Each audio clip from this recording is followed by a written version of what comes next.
తన జీవితాన్ని త్యాగం చేసినటువంటి మహారాజకుమారుడు. రాజులు ఏం చేస్తారు? రాజ్యాలను కాపాడుకోవడానికి కోసం యుద్ధాలు చేస్తారు, ఉన్నది పోగొట్టుకోకుండా ఇంకా అదనంగా సంపాదించుకోవడానికి ప్రయత్నం చేస్తారు. అలాంటి వంశంలో పుట్టినటువంటి గౌతముడు అసలు పేరు సిద్ధార్థుడు. తల్లి సిద్ధోదన మహారాజు, తల్లి మాయాదేవి. అయితే ఈయన జన్మించినటువంటి 7 రోజులకే మాయాదేవి కాలం అయిపోతుంది. ఆమె వాళ్ళ పినతల్లి గౌతమి అనేటువంటి ఆమె ఉంటుంది. ఆమె చేత కూడా ఈయన పెంచబడతాడు కాబట్టి ఈయనకు గౌతముడు అనే పేరు వచ్చిందని కూడా మనకు శాస్త్రంలో చెప్తున్నారు. అయితే తండ్రి ఏం చేసినాడంటే పెద్ద రాజవంశంలో పుట్టినటువంటి కుమారుడు కాబట్టి ఈ పిల్లవాని యొక్క భవిష్యత్తు ఎలా ఉంటుందని జాతకం రాపించాడు. పూర్వకాలంలో జాతకాలు రాపించేవాళ్ళు. ఆ జాతకంలో ఏం తేలిందంటే రాజు అయితేనేమో తండ్రికి మించిన తనయుడైతాడు, లేదా సన్యాసిగా మారిపోతాడు అని ఉంది జాతకంలో. అప్పుడు తండ్రికి 2 ఆలోచనలు వచ్చాయి. రాజు అయితే సమస్య లేదు, ఎందుకు? రాజ్యాన్ని కాపాడుకుంటాడు, ఆస్తిని నిలబెట్టుకుంటాడు. ఒకవేళ సన్యాసిగా మారిపోతే ఈ ఆస్తి ఒరిగిపోతుంది. అందుకని ఈ పిల్లవాడికి సన్యాసిగా మారేటువంటి లక్షణాలు కలగకుండాలంటే బయట ప్రపంచంతో సంబంధం లేకుండా పెంచాలనేటువంటిది నిర్ణయం తీసుకున్నాడు తండ్రి. 29 సంవత్సరములు వచ్చేంత వరకు కూడా బయట ప్రపంచంలో ఏమీ తెలియదు. తర్వాత వివాహం చేశాడు ప్రియాంక అనేటువంటి ఆమె. రాహులుడు అనేటువంటి కుమారుడు జన్మించాడు. కుమారుడు జన్మించిన 6 మాసాలకు ఈయనకు మనసులో కోరిక కలిగింది, నేను ఇంతకాలము బయట ప్రపంచము చూడలేదు, నేను బయట ప్రపంచాన్ని చూడాలా అని తండ్రికి చెప్తే తండ్రి ఒక రథచోదకుడిచ్చాడు. ఆ రథచోకుని రథంలో కూర్చోబెట్టుకొని, మనకు 4 డైరెక్షన్లు ఉన్నాయి, తూర్పు, పరమడ, ఉత్తరం, దక్షిణం.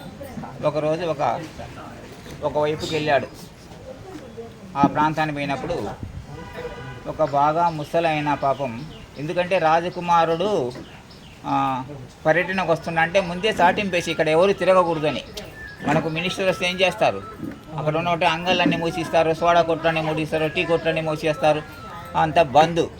అట్లా ఈయన కూడా సాటింపు చేపించి ఇక్కడ ఎవరు ఏమి ఉండకూడదు అని రాజకుమారుడు ఇట్లా పర్యటనకు వస్తున్నాను చేస్తే ఒక ముసలాయన పాపము ఆ రోడ్డు మీద కర్ర పట్టుకొని ఊత పొడుచుకుంటూ నడుచుకుంటూ పోతుంటే ఆ దృశ్యం చూస్తాడు ఈయన. చూసి ఎందుకు ఆయన ఆ విధంగా వంగి నడుస్తున్నాడు? 3వ కాలంటే కర్ర, ఆ కర్ర లేనిది ఆయన నడవలేదు.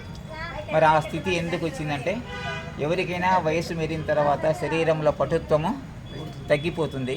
సపోర్టుగా కర్ర ఉంటేనే ఆయన ముందుకు సాగిపోగలుగుతాడు. అందుకని ఆయన ఆ విధంగా ఉన్నాడంటే మరి నేను కూడా ముసలివాడిని అవుతానా అని అడుగుతాడు. ఎవరిని? ఆ రథచోదకుని. అప్పుడు ఆయన చెప్తాడు, ఎస్, నువ్వు కూడా ముసలివాణి అవుతావు. ఎవరికి శాశ్వతం కాదు. మన రూపు, మన సౌందర్యము, మన ఆస్తులు ఎప్పటికీ స్థిరంగా ఉండవు, అప్ అండ్ డౌన్ అవుతుంటాయి. అందులో ఆస్తులు పెరిగినా కూడా బంగారు పెరిగిపోతుంది, పొలాలు పెరిగిపోతున్నాయి, కానీ శరీరం పెరగదు, శరీరం నశించేదే. కాబట్టి ఇది ఎప్పుడోసారి కలిసిపోతుంది భూగర్భంలో. కాబట్టి ఎవరికైనా ముసలితనం వస్తుందంటే దాని గురించి ఆలోచిస్తూ మళ్ళా పోయి పండుకొని ఆహారం తీసుకోకుండా ఆలోచనలు పడిపోతాడు. నెక్స్ట్ మళ్ళీ ఇంకొక రోజు వస్తాడు. ఇంకొక రోజు వస్తే ఒక రోగిష్టిని చూస్తాడు. రోగంతో బాధపడుతూ ఆయాసపడుతూ అనేక జబ్బులతో ఇబ్బంది పడుతుంటారు. మనకు జబ్బులు వస్తే ఏం చేస్తాం? మంచి మంచి హాస్పిటల్కి వెళ్తాం, లేదా నాటు వైద్యం తీసుకుంటాం, మంచి తిండి తింటాం, రెస్ట్గా ఉంటాం. అలా చేసుకుంటే త్వరగా జబ్బు నయమవుతుంది.